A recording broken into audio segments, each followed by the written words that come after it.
So if you go back and apply the new rule of popular vote, historically, the Democrats benefit.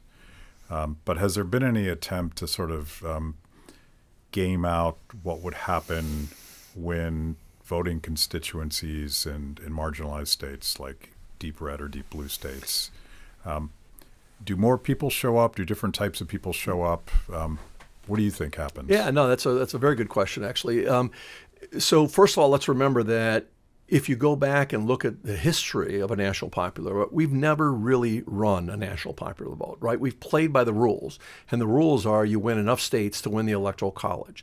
So we don't campaign in some of the largest states in the country, be it California, New York, or Texas, because they're solidly Republican or solidly Democrat.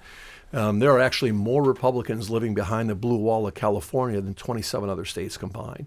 So you've got to kind of theoretically understand that we've never really had a popular vote, although the results of the election under the current rules have given a popular vote advantage to the Democrats. Now, having said that, on average, in a battleground state, you're getting 74 to 78% voter turnout, anywhere from 11 to 13% higher than a non-battleground state. Two of the most Republican states in the country, Utah and Oklahoma, are averaging voter turnouts in the 50 to 55 percentile. I always use this example that in 2012 was the first time we spent $1 billion on the presidential election. And we spent about $760 million in the last three battleground states of Ohio, Virginia, and Florida. You literally had the best of both sides campaigning in those three states. Barack Obama won all three of those states with a combined margin of victory of about 386,000 votes, and he got 70 electoral votes. Oklahoma was the second most Republican state in the country. Mitt Romney spent zero because he knew he was going to win. Barack Obama spent zero because he knew he was going to lose. And Mitt Romney came out of Oklahoma with a 450,000 vote margin, wiping out the margin of three of the biggest and most expensive states in the country, but he only got 7 electoral votes.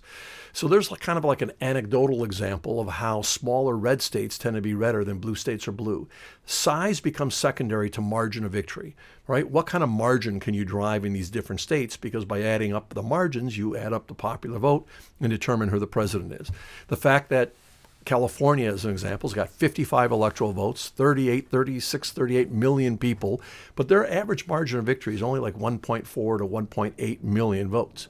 If you took a look at the 7 box states just east of California, they make up 27 electoral votes, almost exactly half, and their margin of victory on behalf of the Republicans is about 1.6 to 1.7 million votes.